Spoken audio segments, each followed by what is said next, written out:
भैयासाहेब देशमुखांचा विजय असो. भैयासाहेब देशमुखांचा विजय असो. भैयासाहेब देशमुख.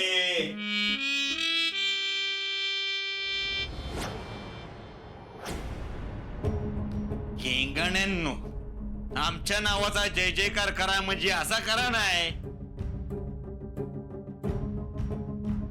शहीद विक्रम राऊत अमर रे असं म्हणायचं. अहो भैया, विक्रम शहीद झालाय खरं, पण तुमच्यामुळे लोकांच्या मनात आहे त्यो. काय रे? काय वय हा मनात जिवंत आहे असं म्हणायचं. हा, सगळ्यांच्या मनात जिवंत आहे. होय होय. आता हा तू बोल रे. भैया, आज गाव खरं तर दुखवटा आलाय, पण या सगळ्यातनं पण जबाबदारी सांभाळली असेल ना तर ती भैयांनीच. भैयांनी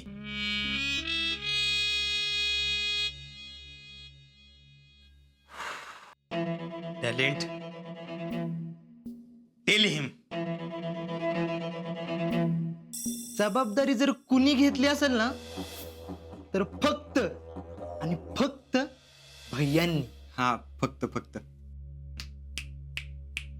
एकदाच सांगतोय, तिथं जर का कुणी माती खाल्ली तर आई शपथ सडकनं पळून पळून चपलीनं मारी ना.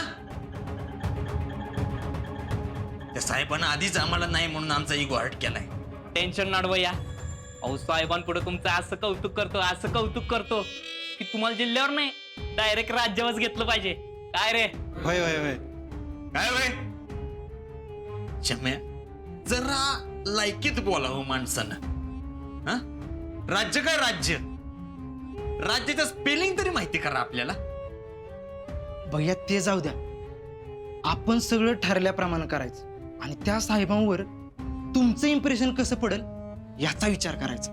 पण ते त्या साहेबाला कळलं पाहिजे ना. भैया, तुम्ही ना त्यांना खेटून बसा. म्हणजे तुम्ही त्यांच्याबरोबर फोटो द्याल. आता कसं गावात आहे ना, आपण जिल्ह्यावर झळकलं पाहिजे. हेच त्यामुळे सांगतोय, तिथं नीट वागा, नीट बोला, कारण कुठल्या बी परिस्थितीमध्ये मला हा चान्स सोडायचा नाहीये. भैया टेन्शन नॉट. अहो, ते पाटील साहेब तर तुम्हाला त्यांच्या गाडीत घेऊनच जात असतात डायरेक्ट जिल्ह्याला.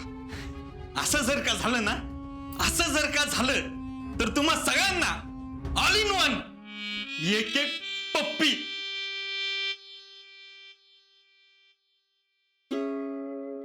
आणि जर का असं नाही झालं तर मग नाही भैया, अहो तसंच होणार आहे. तुम्ही अजिबात टेन्शन घेऊ नका. काय रे, होणार का नाही? हा, होणार होणार होणार. चला साहेबांना रिसीव करायला जाऊ.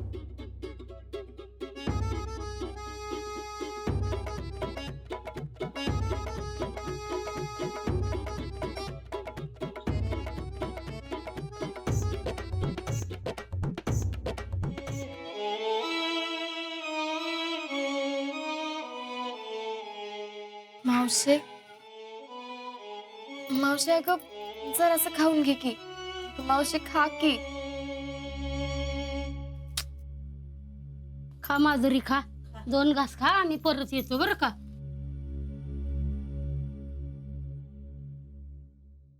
मावशे अगं 4 दिवस झाले कायच खाल्लं नाहीस तू. असं कसं चालेल ग?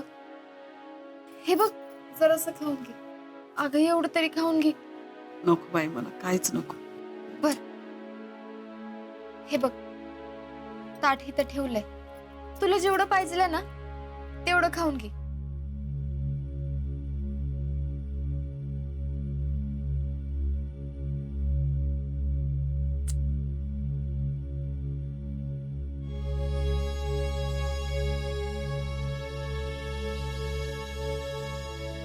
मावशी, माझ्या ऐक की, तुला भेटायला कोणतरी आलंय. थांब.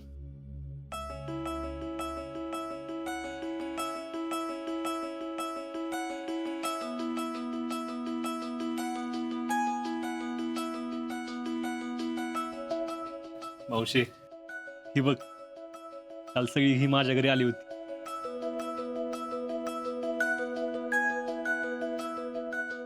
आणि ते का आल्यात माहितीये का? कार का आलाय तुम्ही आम्हाला सगळ्यांना आर्मीत भरती व्हायचंय. आर्मीत? कशाला? कारण आमचा मोठा भाऊ विक्रम तो शहीद झाला. त्याने छातीवर 4-4 गोळ्या झेलल्या, पण गाडी माग हटला नाही, लढत राहिला त्याच्यासाठी. अगं मावशे, ही पोरं काय म्हणत होती माहितीये का? अगं इथं बसून आणि बोलून काय उपयोग नाही, आपण पण आर्मीत जाऊया. आपल्यासाठी विक्रम शहीद झालाय, त्याचा लढा सुरू ठेवायचा. आणि आपल्या देशाचा पण लढा सुरू ठेवायचा. ऐकलंच ना मावशे, अगं मान्य ते आपल्यात नाही, पण हीच आपल्या एकाची ताकद आहे. तुझ्या आयुष्यात त्याची सर कशानच भरून निघणार नाही हे बी माहिती आहे आम्हाला. मावशे, वाघाचं काळीज असायला वाघिणीचं दूध प्यायला लागतं, आणि एकासारख्या वाघाला जन्म देणारी वाघीण आहेस तू. असं वागून कसं चाललं मावशी? अगं हीच तर आपल्या मातीची ताकद आहे. एक विक्रम गेला तर त्याच्या पाठी अजून 10 विक्रम उभे राहिले बघ.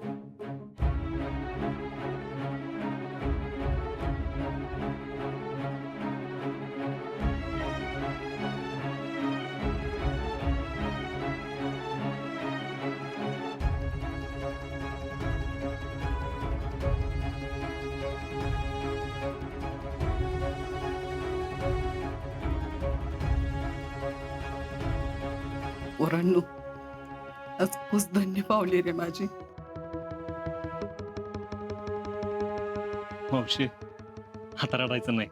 नाही बाबा, आता नाही रडत. अरे 10 विक्रम पाठवल्यात देवानं माझ्यासाठी. आता तेवढी 2 घास खाऊन घेतेस का ग? बघितलं का, पोरीला माझी किती काळजी येते.